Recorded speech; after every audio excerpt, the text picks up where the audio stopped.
విజయవాడకు వరదలు వచ్చినప్పుడు ఆయన ఉన్నారు కాబట్టి సరిపోయింది. జగన్ సీఎంగా ఉండి ఉన్నట్లయితే పరిస్థితి ఏంటి? కనీసం ప్యాలెస్ బయటకు వచ్చైనా చూసేవారా? విజయవాడ అసలు నివాసయోగ్యం కాదని చెప్పి వేరే చోటుకు చెక్కేసేవారా? 100 రోజుల్లో చంద్రబాబు చేపట్టిన వేరే కార్యక్రమాలేంటి?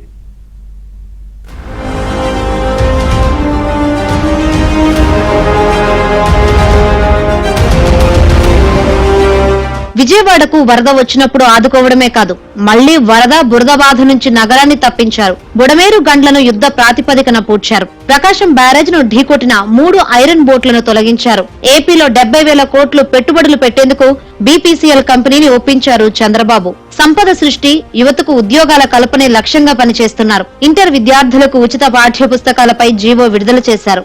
అస్తవ్యస్త ఆర్థిక విధానాలతో జగన్ హయాంలో ఉద్యోగులకు జీతాలు ఎప్పుడు వస్తాయో చెప్పలేని దుస్థితి. చంద్రబాబు వచ్చాక ఠంచనగా 1వ తేదీనే జీతాలు వచ్చేలా చర్యలు తీసుకున్నారు. అంతేకాదు ప్రభుత్వ పథకాలకు స్ఫూర్తి ప్రదాతల పేర్లు పెట్టారు. సర్వేపల్లి రాధాకృష్ణన్, డొక్కా సీతమ్మ, అబ్దుల్ కలాం పేర్లు అలా వచ్చినవే.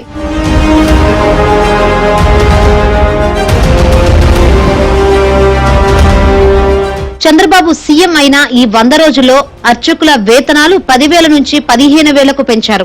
గృహ నిర్మాణానికి 4 లక్షలకు ప్రభుత్వ సాయం పెంచారు. ఎంఎస్ఎంఈకి ప్రభుత్వ గ్యారంటీతో 1000 కోట్ల రుణాలు అందేలా చర్యలు తీసుకున్నారు. కంపెనీలు పెట్టి పెద్ద సంఖ్యలో ఉద్యోగ అవకాశాలు కల్పించే చిన్న మధ్య తరహా కంపెనీలను ప్రోత్సహించారు. చంద్రబాబే కాదు, నారా లోకేష్, పవన్ కళ్యాణ్ సైతం ఒక జోడీగా పనిచేస్తూ రాష్ట్ర అభివృద్ధికి పాటుపడుతున్నారు. రాష్ట్రంలో భారీ విస్తరణ ద్వారా 15,000 ఉద్యోగాల కల్పనకు హెచ్సిఎల్ కంపెనీని ఒప్పించారు నారా లోకేష్. ఫాక్స్కాన్ ను ఒప్పించి ఏపీలో ఎలక్ట్రానిక్ వాహనాలు, సెమీ కండక్టర్లను తయారు చేయించనున్నారు. టాటా గ్రూప్ సైతం పెట్టుబడులకు సై అంది.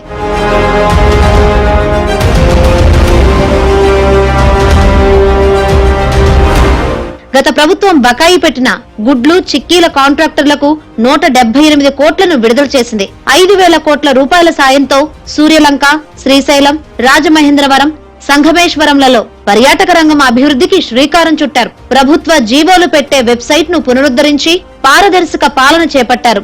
జగన్ అధికారంలో ఉన్నప్పుడు జీవోలను వెబ్సైట్ లో పెట్టడానికే భయపడేవారు. ఆ పరిస్థితి పూర్తిగా మారింది. ధూపదీప నైవేద్యాలకు సాయం పెంచడంతో పాటు దేవాలయాల ట్రస్ట్ బోర్డులో ఒక బ్రాహ్మణ వర్గీయుడు ఉన్నట్లు చర్యలు తీసుకున్నారు. 2,800 కోట్ల పెట్టుబడులను పెట్టింది గోద్రేజ్ కంపెనీ.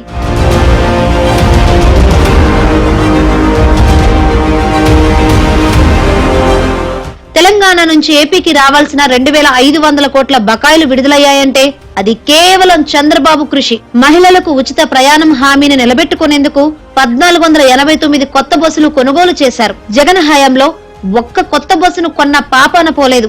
గతంలో రోడ్లకు తగ్గట్లే డొక్కు బస్సులు తిప్పేవారు. చంద్రబాబు సీఎం అయ్యాక భోగాపురం ఎయిర్పోర్టు నిర్మాణ పనులు ఊపందుకున్నాయి. కేంద్రంతో పూర్తి స్థాయి సమన్వయంతో పనిచేస్తున్నారు చంద్రబాబు. గతంలో జగన్ సీఎం గా ఉన్నప్పుడు సొంత కేసులు, సొంత పనుల కోసమే ప్రధానిని కలిసేవారు. బాబు వచ్చాక సీన్ మారింది. 90% సబ్సిడీతో డ్రిప్ ఇరిగేషన్ ను పునరుద్ధరించారు. సీఎం పర్యటనలో చెట్లు కొట్టేయడం, ట్రాఫిక్ అంతరాలు, పరదాలు లేకుండా చేశారు.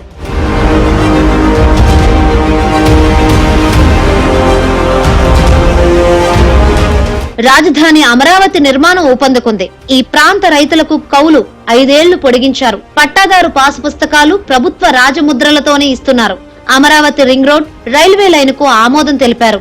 పోలవరం ఎడమగట్టు ప్రధాన కాల్వ విశాఖపట్నం వరకు పొడిగిస్తూ ఉత్తరాంధ్ర సాగు, తాగునీటి కోసం 959 కోట్ల రూపాయలు పొడిగించారు. రాష్ట్ర వ్యాప్తంగా రహదారుల మరమ్మతులకు 290 కోట్లు కేటాయించారు. దెబ్బతిన్న రోడ్ల పునరుద్ధరణకు రాష్ట్ర విపత్తు నిధి నుంచి మరో 186 కోట్ల రూపాయలు విడుదల చేశారు. 5 ఏళ్లలో 10 లక్షల కోట్ల పెట్టుబడుల ఆకర్షణ, 7.5 లక్షల మందికి ఉపాధి లక్ష్యంగా గుజరాత్ లో జరిగిన ప్రపంచ పునరుత్పాదక పెట్టుబడుల సమావేశానికి సీఎం చంద్రబాబు హాజరయ్యారు.